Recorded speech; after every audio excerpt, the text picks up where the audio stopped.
Then I realized that it wasn't moving. I know perspective can play tricks on you when you're driving, but this this was different. The plane was suspended in the sky, purple, flashing lights, strange mists or clouds clinging to it like it was disturbing the air around it. Hello. This will be a story about experiences that are unexplainable, as if reality is just something that can be turned off and on. You could say that this story will be kind of a glitch in the matrix. Pay attention to your surroundings.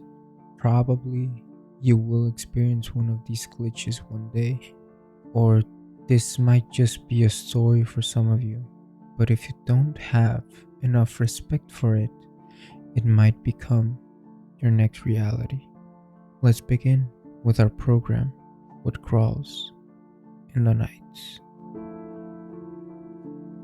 I was raised in the Upper Peninsula of Michigan, but I had moved to Wisconsin a few years earlier.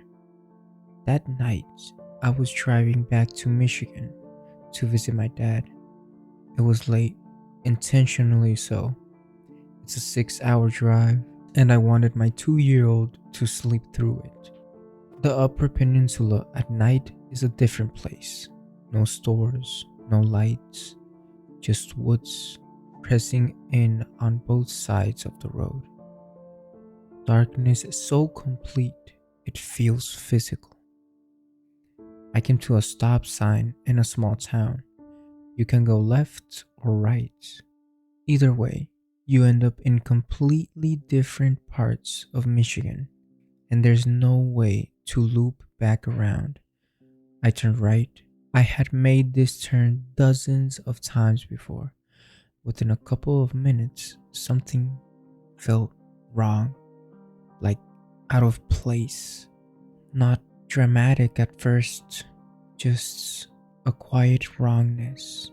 The road was straight when it should have been curved. I told myself I was tired and I just kept driving.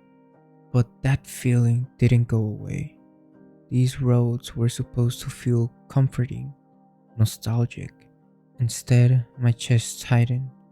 My hands felt cold on the steering wheel. Nothing looked familiar. In the distance, I saw a building I had never seen before. Massive. Too massive. It looked ordinary in the way hospitals or research facilities look ordinary. But that was exactly the problem. Buildings like that don't exist in the Upper Peninsula. There's nothing around them. No infrastructure, no reason. I told myself it must have been built while I was gone. That everything looks strange at night. Then I saw the plane.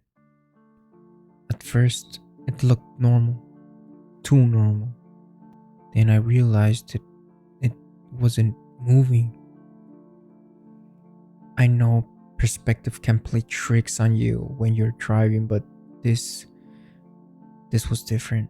The plane was suspended in the sky, purple, flashing lights, strange mists or clouds clinging to it like it was disturbing the air around it.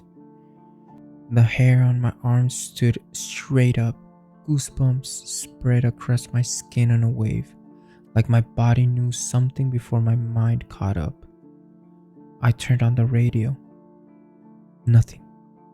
No static, no stations, just silence. I glanced at the dashboard.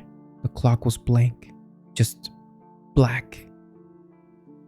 I hadn't seen another car, not one, no headlights, no taillights, nothing coming towards me, nothing behind me. I grabbed my phone. No signal, no GPS, nothing. That's when I panicked. And not the controlled kind. The kind where your thoughts start slipping. I started crying, gasping, trying to stay quiet so I wouldn't wake my son. I don't know how far I had driven. The mileage meant nothing, but it felt like 20 or 30 miles of the same straight road, the same trees, the same oppressive silence. I wanted to turn around so bad, but I was afraid to. Afraid that if I turned around, I wouldn't recognize what was behind me either.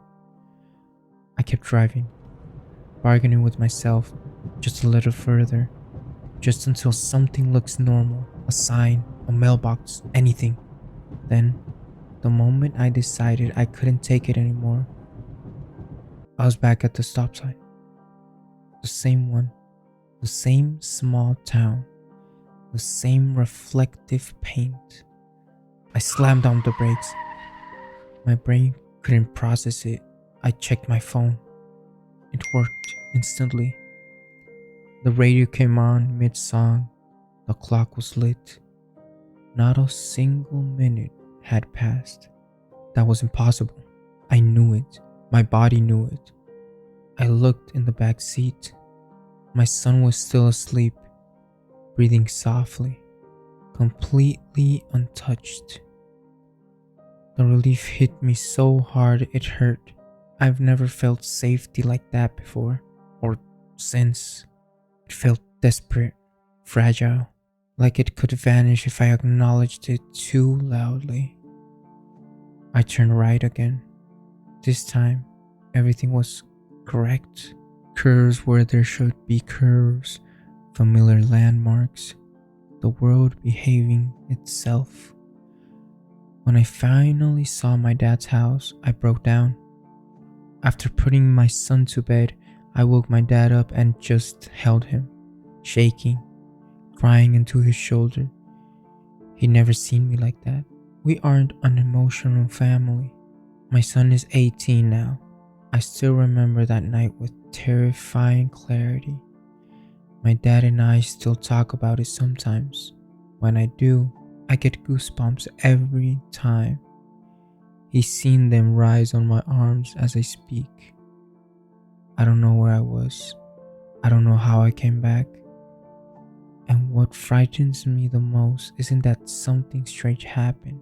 It's how easily the world just let me leave it. Well, guys, that was today's story.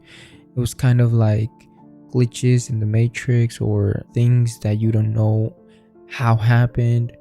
These experiences just make you feel like you're going crazy, you're going insane, or reality is just very fragile. So remember, don't ignore the sounds tonight. You've already awakened it.